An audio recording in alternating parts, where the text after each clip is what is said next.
ఏడాది ఇక వేసవికాలం ముగిసినట్టే అని భావిస్తున్నారు.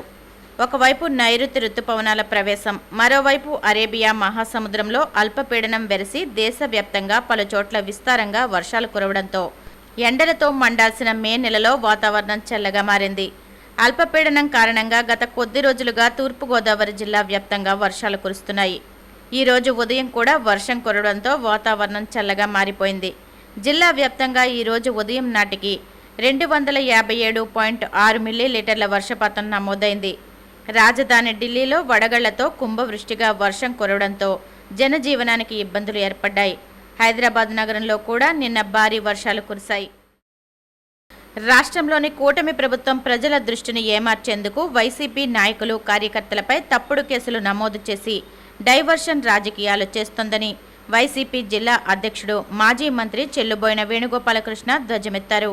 తూర్పుగోదావరి జిల్లా రాజమహేంద్రవరం రూరల్ అసెంబ్లీ నియోజకవర్గం కడియం మండలం వైఎస్ఆర్సీపీ కార్యకర్తల విస్తృత సమావేశం నిన్న కడియం గ్రామంలోని గిరిజాల కళ్యాణ మండపంలో జరిగింది. వైసీపీ మండల పార్టీ అధ్యక్షులు యాదాల సతీష్ టాలిన్ అధ్యక్షతన వహించగా రాష్ట్ర కార్యదర్శి గిరిజాల బాబు నేతృత్వం వహించారు. ఈ సమావేశంలో వేణు మాట్లాడుతూ వైసీపీ ప్రభుత్వం మళ్లీ అధికారంలోకి వస్తుందనే ఆశాభావం వ్యక్తం చేస్తూ ఇందుకోసం కార్యకర్తలు సమన్వయంగా పనిచేసి పార్టీని బలోపేతం చేద్దామన్నారు.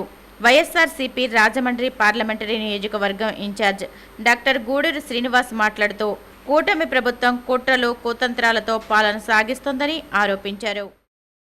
యూట్యూబర్ జ్యోతి మల్హోత్రాకు పాకిస్తాన్ ఉగ్రవాదులతో ఎలాంటి సంబంధాలు లేవని పోలీసులు తేల్చేశారు.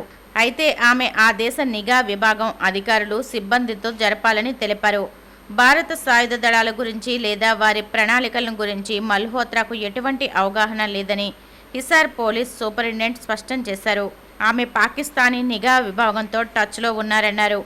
ఆపరేషన్ సింధూర్ తర్వాత అధికార రహస్యాల చేరవేత, ఇతర కేసులో అరెస్టు అయిన జ్యోతి మల్హోత్రాను పోలీసులు అరెస్టు చేయగా కేంద్ర దర్యాప్తు సంస్థలు ఆమెను విచారించి ఆమెకు పాక్ ఉగ్రవాదులతో సంబంధాలు లేవని తేల్చారు.